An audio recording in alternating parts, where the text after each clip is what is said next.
प्रसिद्ध शैवपीठ गुप्तेश्वर मंदिर भीतर को कुकुर सहित पशिले श्रद्धालु। घटना को नहीं स्थानीय अंचल में श्रद्धालु मध्य तीव्र असंतोष। घटनास्थल में उपस्थित किछि श्रद्धालु यह तीव्र विरोध करते किंतु दुईटी कुकुर सहित मंदिर भितर पशिथिबा एही दुई जन व्यक्ति यहां खातिर करनथिले। एही दुई जन व्यक्ति किए ता जणा पड़ी नहीं। वीडियो वायरल हेबा परे देवोत्तर विभाग एमानक उपरे कार्यानुष्ठान नेउ बोली दाबी होछि। मंदिर रे सुरक्षा जांच नथिबारु एमिति घटना घटी। श्रद्धालु मन में आघात देछि।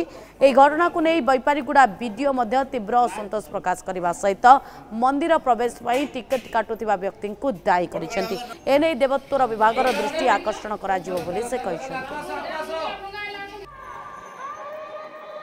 आज आम दक्षिण ओडिशार प्रसिद्ध शैवपीठ गुप्तेश्वर देखा पाइलु जे दुई जन भक्त दुई गोटी कुकुर गोटे धला और गोटे घेरुआ कुकुर धरिकी मंदिर भितर प्रवेश करचंती। जेहेतु हिंदू धर्म रे गोटे मंदिर भितर कुकुर दुई गोटी कुकुर धरी प्रवेश करबा और सेटार फोटो उठेबा एक निंदनीय घटना। तेणुकरी मु घोर निंदा करछि। एथिप्रति देवोत्तर विभाग यत्नवान हुंतु। माने हिंदू समाज पे आठ दुखर विषय आउ किछि हेई न पारे। आ सीधा सड़क एटा देवोत्तर विभाग रो बहुत बड़ त्रुटि बोली मु अनुभव करछि। ए प्रकार गोटे चित्र आसुछि जोड़िए कुकुर धरी दुई जन भक्त से मंदिर गर्भगृह प्रवेश करछन्ती।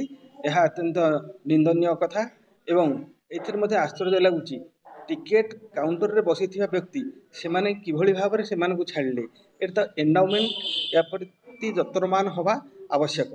तेणु आम वर्तमान एंडाउमेंट दृष्टि आकर्षण करिया उचित जे एभଳି जघन्य कार्य जेमती भविष्य में न हुए।